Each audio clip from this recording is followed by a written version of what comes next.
Iago, si et pot presentar una mica, anys, per què vens aquí, què és el que et crida l'atenció? Em dic Iago Domínguez, tinc 18 anys i venim aquí amb l'equip Granja l'Ametlla Motoxesca per intentar fer un bon resultat.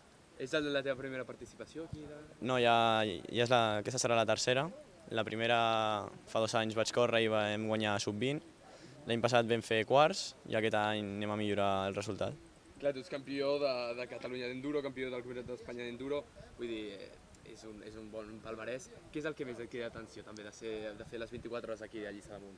El bon ambient que hi ha i lo interessant que és la cursa, una resistència de 24 hores, on es fica a compte tot l'equip, que aguanti la moto, molt nivell dels pilots físicament.